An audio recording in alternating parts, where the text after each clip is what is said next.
Let's talk about Google detecting AI content, crappy first drafts, and a couple more signals in this episode of Video Signals.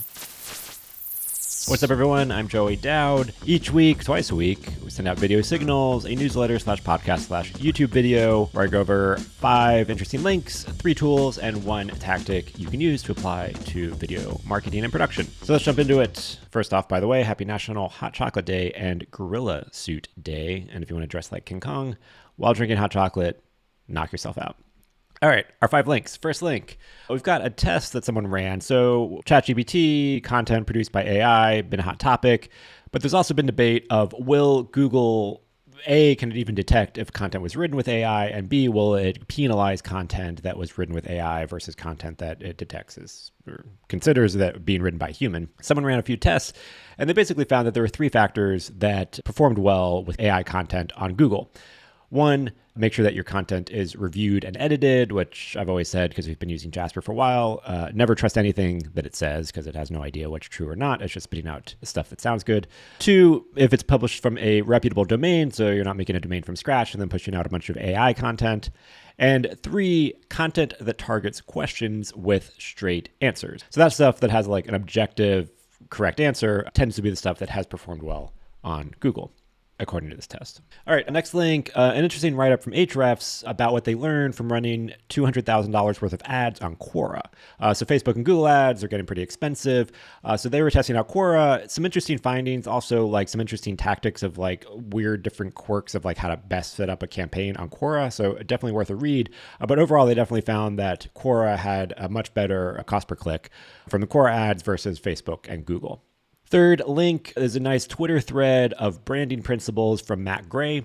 So a few that stood out to me was frictionless communication, signpost your customers, and write for one reader. So for kind of more of a breakdown and some examples of what that means and more principles, check out the full thread.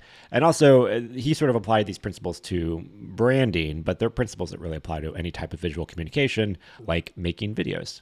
Fourth link, if you wanted to get in on the high-end version of the metaverse and opt for the Meta Quest Pro, the high-end Facebook Meta goggles that can do both VR and AR because they have a bunch of cameras and sensors, it is $400 off this week. And last link, it came out that TikTok has what's called a heating button where they could basically manually make any video go viral. So if you remember Josie and the Pussycats, the movie that came out like 15, 20 years ago, where the plot was that subliminal messages were inserted in pop songs to make people do things like teens, turns out that was actually pretty accurate, and TikTok can do that.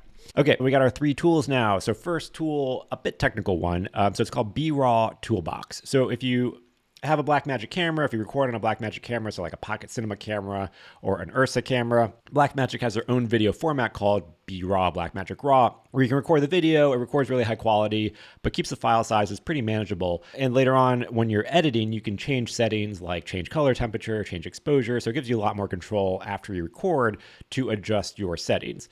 The only trick is the format can only really be read inside DaVinci Resolve. So if you're editing with DaVinci Resolve, then cool, great workflow. But if you're editing with another tool like Final Cut Pro or Adobe Premiere, you would normally have to convert those BRAW files into regular video files like an MOV file or an MP4 file and edit those and then either export from there or go back to Resolve and connect it to the BRAW files. So it gets a bit complicated and also kind of like doubling the amount of storage space you need because you have your original BRAW files and you got to duplicate it and convert it into an MOV file. So you're like have twice as many files and twice as much space. So there's this tool called BRAW Toolbox where basically it's a Final Cut Pro plugin.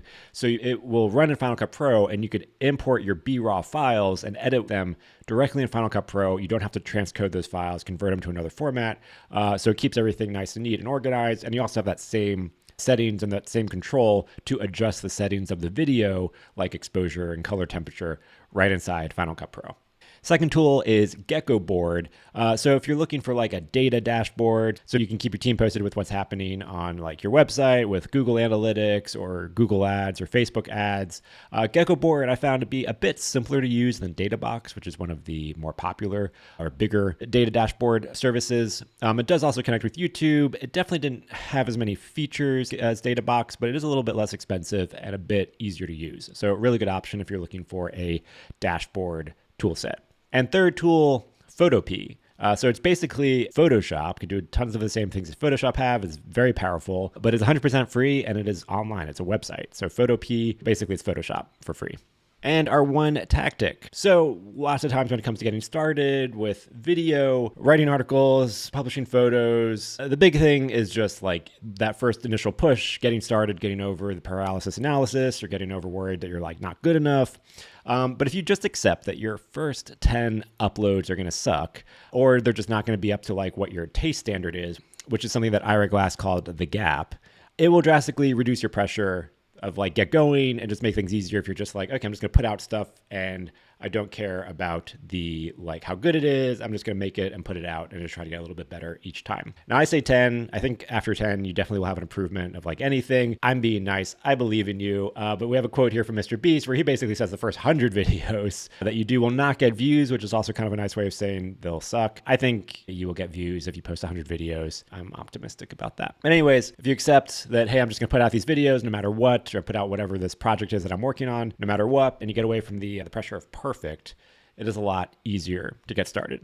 So just get started. And with that, that is this edition of Video Signals. So thanks for checking it out. Like I said, we've got this video version of this, we've got a podcast audio version of this, and then obviously there is the print version, which you should get in your inbox. So if you want to get that, check out the links in the description, and all the links for this, for everything we covered, are going to be in the description of wherever you're reading or wherever you're listening or watching this. Thanks again for watching. I'll catch you in the next signal.